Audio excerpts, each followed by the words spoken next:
Assalamu alaikum wa rahmatullahi wa barakatuh. Good day to all our viewers on earth and welcome to another interesting episode of the Whiteblood Panorama on your favorite channel, the Whiteblood Multimedia. I'm your host Umar Isa Dandago. Nigeria, just like many other countries, has for long been under the leadership of the elderly politicians. But the youths of this generation are saying that it's now time for the elders to step aside and allow them to try their luck, so Nigeria can steer clear of most, if not all, of the problems bedeviling and besetting it and also hampering its progress.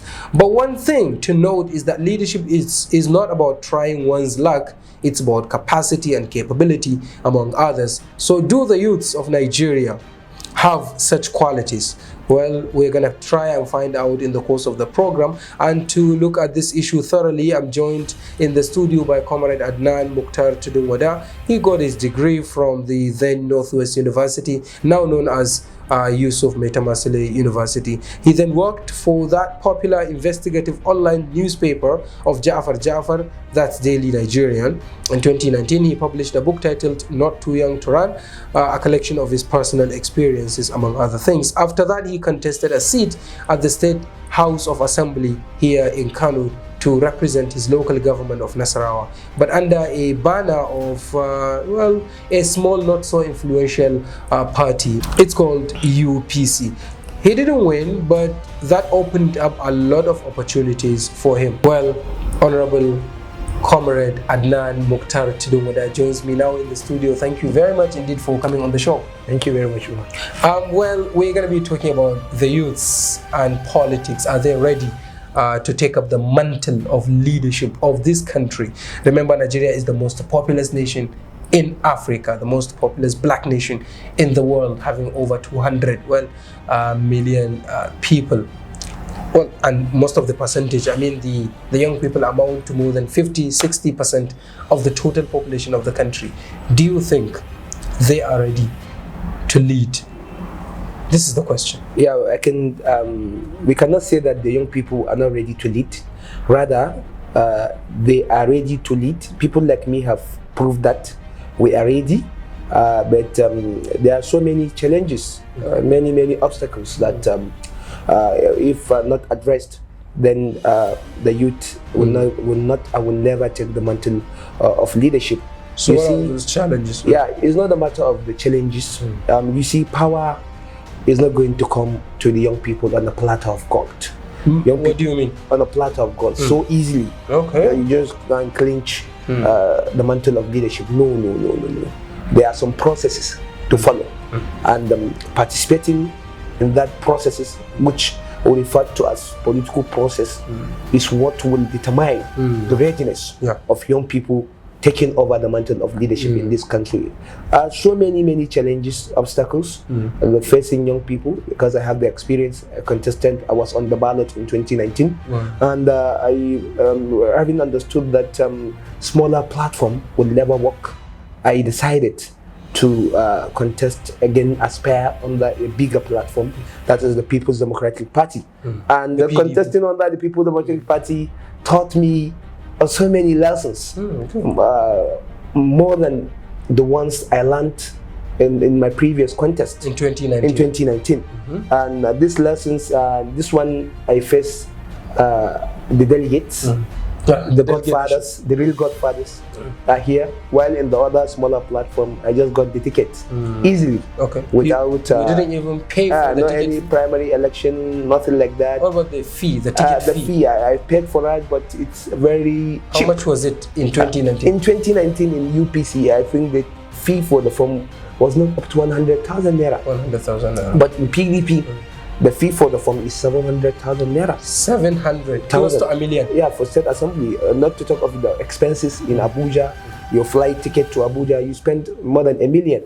And the processes, the delegates that you have met, many people, the godfathers, the money that you spent before the primary election, and the kind of politics that we are playing is a money box. Yeah. So now, before we talk about the godfathers, which is an issue that I'm very much interested in, let's talk about the delegates. How much did you pay the delegates? You see, it's against my conscience, and it's an abuse to democracy. for me to give delegate money, but I gave them money out of generosity.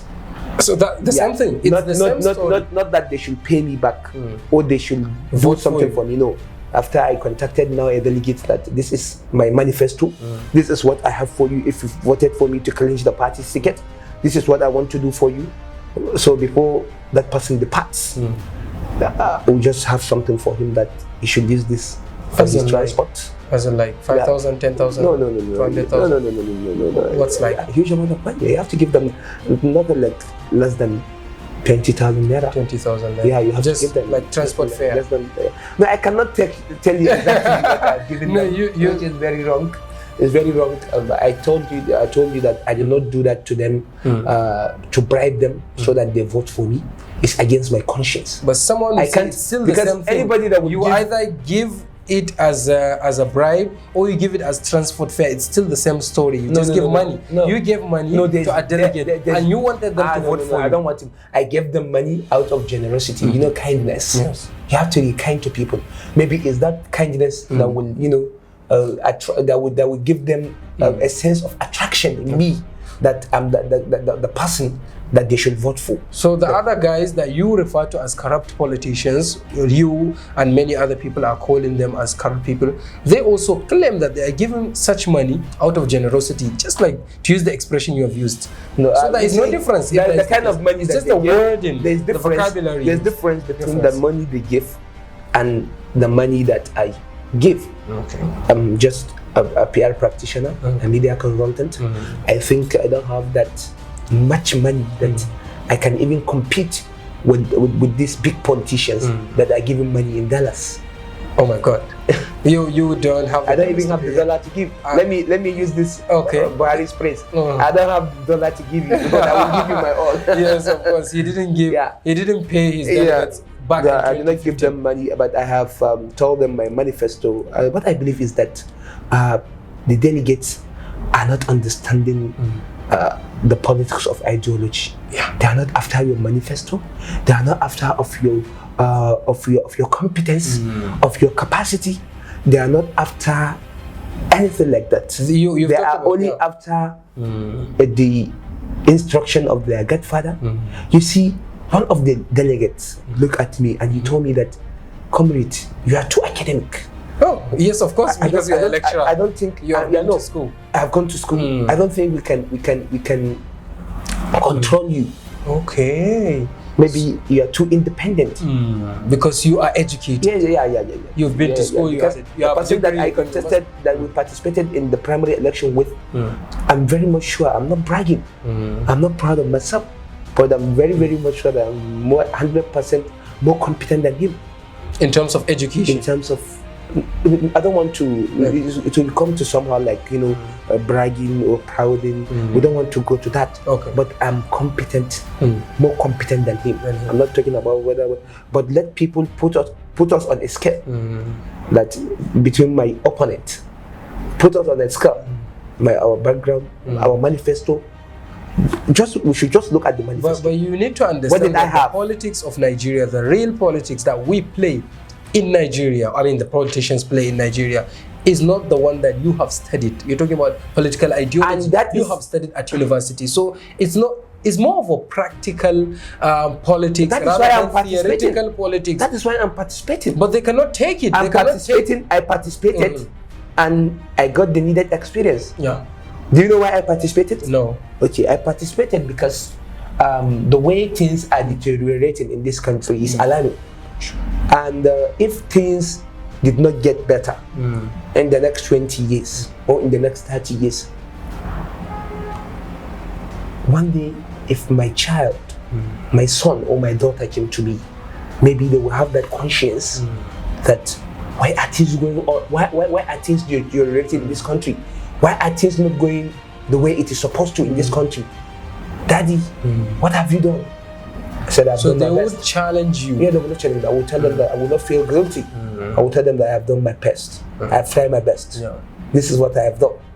But the people of the country are not ready to change the system. You see, the problem of this country, the problem of this country is not the failure of leadership alone. It's a collective failure. From the leaders, which sides? failure of the masses. The masses are not ready. They don't have the active power to control, Who are to the delegates? change. Who told you that the delegates are the masses? No, you're telling me that the delegates are after money, so they are rich. So they are the masses. They are much richer than They are the masses. ones that are voting us the problems that we are facing today. The delegates. So you're saying that That is why politics, I am an advocate of indirect primaries. what is it indirect? Indirect primaries. That is what we call in Hausa Kato bayan Kato. Okay. So Let the people come out en masse. everyone, just Yeah, like the general everybody, election. every members of the political party, Okay. they should show their membership card and they should join the queue for the particular But you cannot aspirants control they the wanted. process. If that is Maybe the case, because of the problem of insecurity, but it can be controlled if we are really, really serious. If you can, okay, how are we controlling election? the general elections, it's the the government is deploying security agencies. Okay, let the security government deploy personnel security agencies. for political indirect parties. primaries. For political It was parties done that in are CPC. not. It was done in 1992-93. It was Kato bayan Kato. During the Bashir Tofa, They did it. Abiolas. It was Kato bayan Kato. And it was successful. And tell At me that that time, the population was not as high as but it is now. But the candidates that those parties produced that particular time are more competent compared to the kind of candidates political parties produce nowadays. It's Are you aware a of lot that? a lot of people will agree with you in this case. Yes. But the problem you're saying is that the issue of delegate, how serious? Because we have a lot of viewers outside Nigeria, in Europe, in the Middle East, in Asia watching us, and they need to understand how Nigerian system of politics works. Let's talk us through the system of delegates and how terrible is it in the Nigerian political system. Okay. You see, who is a delegate? Okay. A delegate is a person that is responsible for voting at party primaries. Okay. Primary election. Primary election.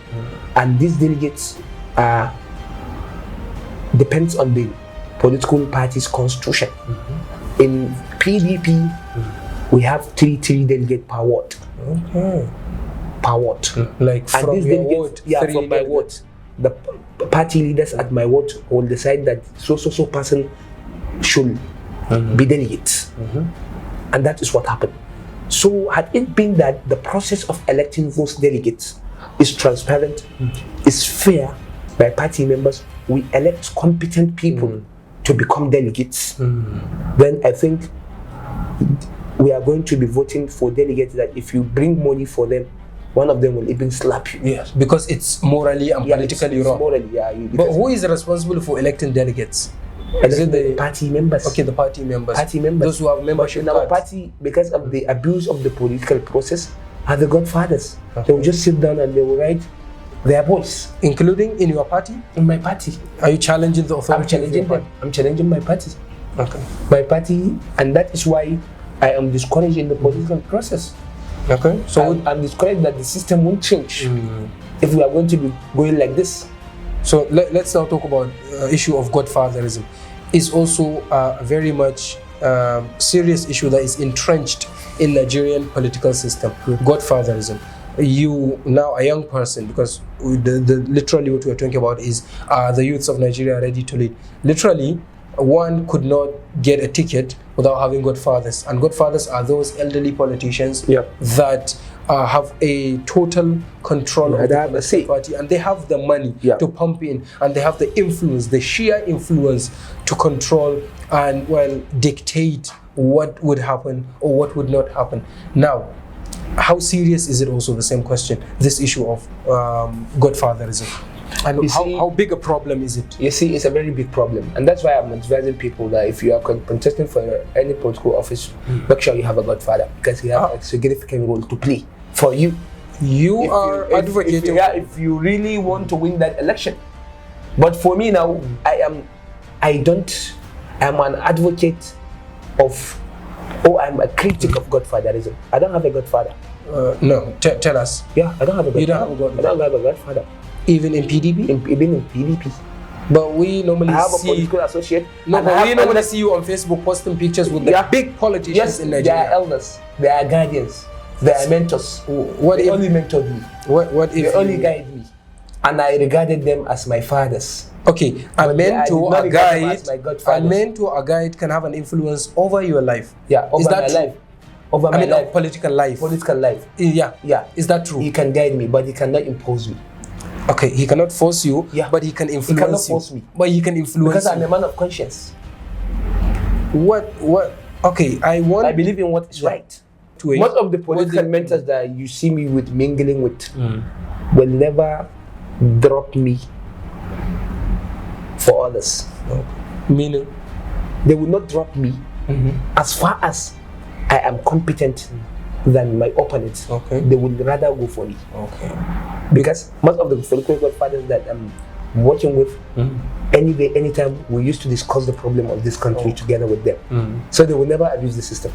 So they know what you are capable of. They will only push you, and they will only push me, and they will guide me. Stop doing this. Don't do that. And you can't go in this life without a guardian. As young as I am, I can't say that I know everything. I'm not a too much know person. Yeah, it's true. So what I believe is that we have to abolish godfatherism. We have to allow the system to work the way it is supposed to work, but without interference. Let the primary elections be transparent. Let it be fair. Let it be credible, without the influence of a godfather. And let the election of delegates be transparent. Let it be credible. Let responsible people be voted for as delegates, because I know responsible people will vote for responsible candidate. A responsible candidate will give back to responsible leaders. There is a little bit of I don't know, how can I put it, contradiction in your statement. Yeah. Earlier on you said you are an advocate for godfatherism. I mean, you would tell someone, you would advise someone to have a godfather before plunging into the system did not change, and if that person is desperate to assume the mantle of leadership, I will tell him that you have to go and have a godfather in that political party you are contesting for. So because as far as you don't have the praise of that godfather, you are not going anywhere, because that is how the system is. I'm talking about reality. This is the reality. But it's wrong. You know that it's wrong. But this is the reality. How would you advocate? Because we are telling the world. We are telling the world how the system is working in Nigeria. So are you expecting them to come and help us? Somebody from the State Department of the United States or from the UK to come and help us? They can help us. No, they can't. With the advocacy program, with the interventions. Intervention as in what? Regime change, something like that? This National Endowment for Democracies that we have, the UNICEF, the USAID, what we have, all these non-governmental organizations that are intervening. How can they come and influence the political system of the through awareness? Can't we do it? We have a lot of educated people like you, like your friends who have PhDs. But do you have the logistics? You need money? Yeah. So okay. If that is the case, then you are calling for the outside donors, international organizations. They are in the country. Oh, they are there. But they should do more. So what if they will infuse their influence into the whole? My brother, they're in the country. These donors have been donating to so many non-governmental organizations, and they are doing this advocacy, this awareness. But the problem is that we need more, because that is why I tell you that the problem of Nigeria is a collective problem. Everyone is to blame. Some of the non-governmental organizations are not doing the work the way it is supposed to, and they have collected money from the donors. Do you have evidence that I did not mention them? Yeah, but you are saying it. That some local NGOs they are not doing it the way it's supposed to. We need to invite someone. They are not doing it the way we need to invite those activists to come and defend their actions. But you are putting forward an argument. They are doing it, but they are not doing it as effective as we expected it. So they're enriching themselves, making themselves rich. I don't know. Is that what you say? I don't know that. Whether they're enriching themselves, whether they're not enriching themselves, but they are not doing it effectively. Some of them are doing it, while some of them are not doing it. But you cannot say that all of them are bad. No, there are some that are doing it appropriately. Yeah. While some are not doing it the way it's supposed to. Let's move on. I put this question earlier on, but what challenges are the young people facing now, apart from the issue of godfatherism and having money? Because a young person of my age, 26, 27, does not even have the money, for example, to get married. Why do you expect him to source for the money, pay for the ticket, and get into politics? You've talked about... If young people are really, really serious to support their own, they can support their own through their own support. Okay. That is, we have crowdfunding. Okay. If there is logistic problem, there is money problem, the young people can rally around one of them. They can gather money for him, they can buy the form for him, and they can put him forward. That this is the person that we want. Young people, having been constituting 60% of the population, can change the political narrative themselves. Yes, of course. But the young people are afraid of themselves. The young people are not supporting their peers.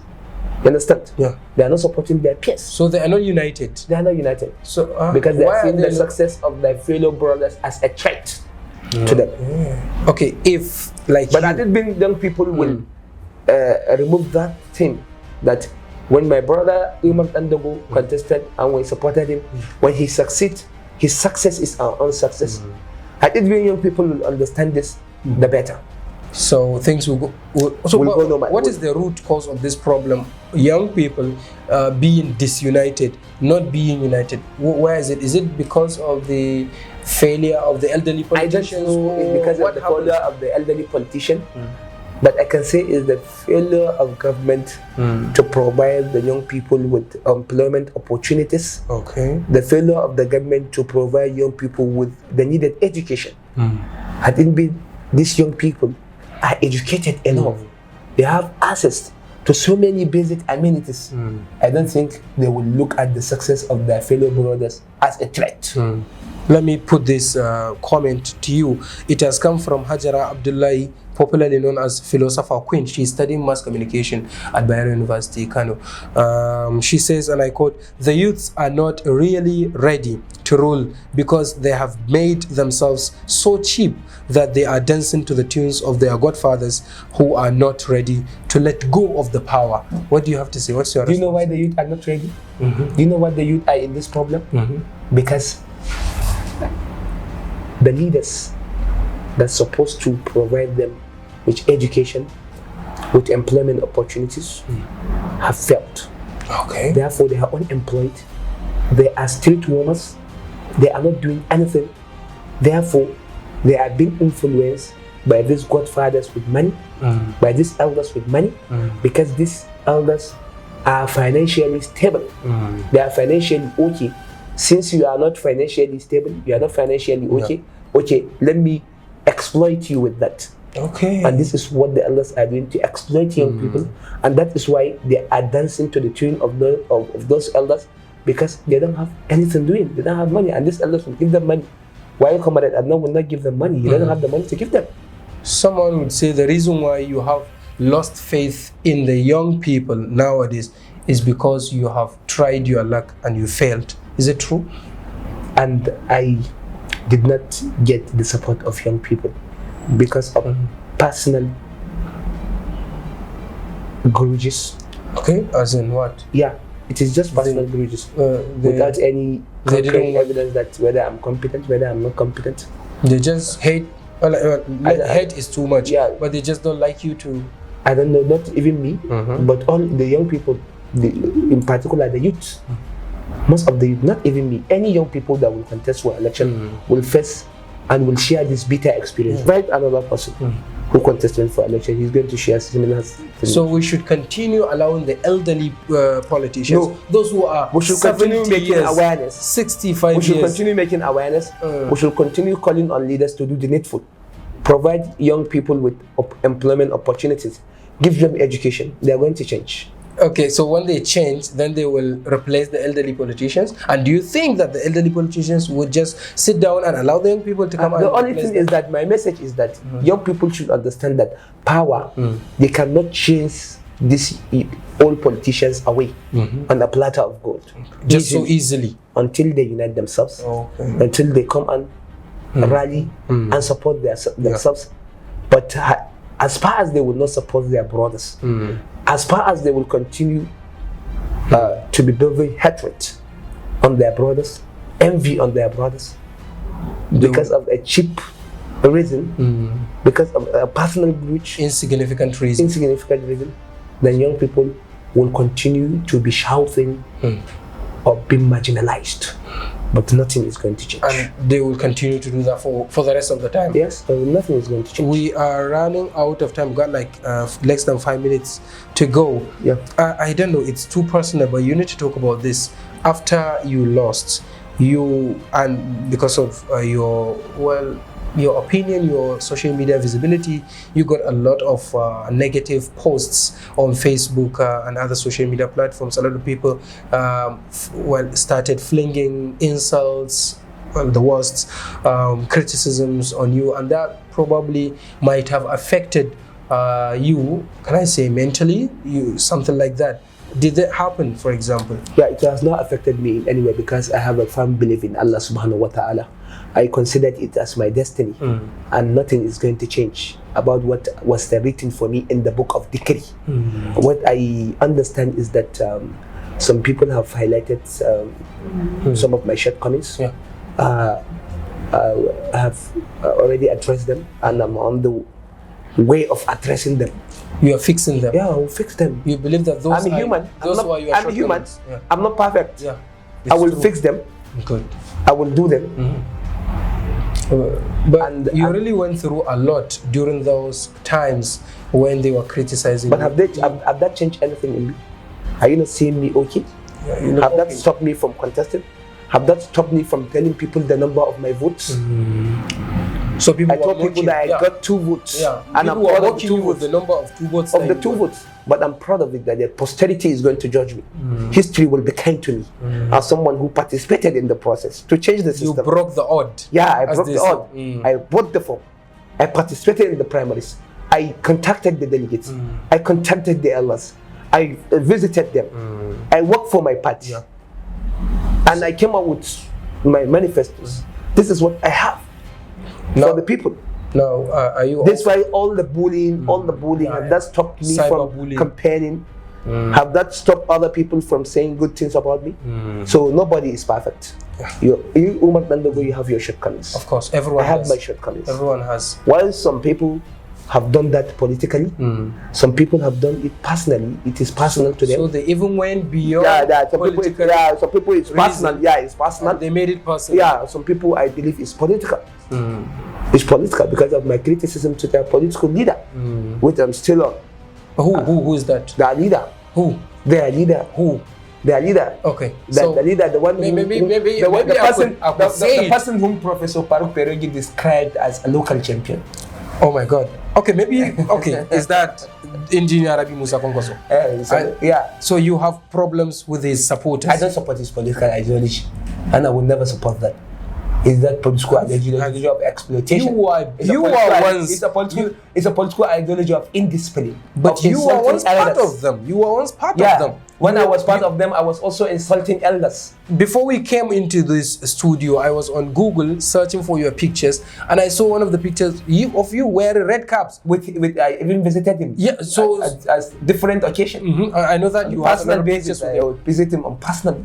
But you don't like his political ideology. I don't like his political ideology, but that will never stop me from saying good things about him. He has done so much for Kano. Good. So he's a good leader. You have a personal relationship with him? He has done so much for Kano. Okay. But he has political shortcomings that I can never and I will never support him. Okay. Finally, before we go, would you dictate to your wife who to vote and who not to vote?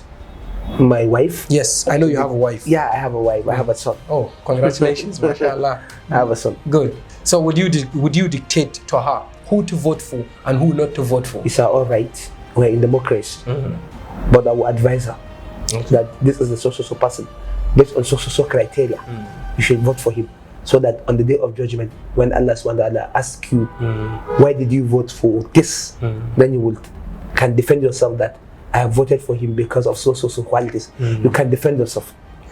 But never do anything that you cannot defend in the eyes of Allah subhanahu wa ta'ala. So even in politics, religion should guide Muslims. Yeah. Islam should guide Muslims. That is the first thing that guides me in my life. My religion. I never hide that I'm a Muslim. I never hide the principles and the dictates of my religion to anybody. Whoever he is. I have friends across the country. I have friends from the Ibibio, from Igbos, from the Yorubas, but that has never stopped me from telling them I'm a devoted Muslim. Great. And I'm proud of my religion, and I will continue to be proud of my religion. I read Islamic studies. Oh, at university, yeah, of course. With my master's degree in Islamic studies, with specialization in Islamic history, culture, and civilization. Great. And you're a lecturer now. Are you lecturing? Yeah. I'm a graduate assistant. Yeah, you are teaching Islamic studies too? Yeah. Good. Even during my service days, I taught Islamic studies. I taught students the history of Islam.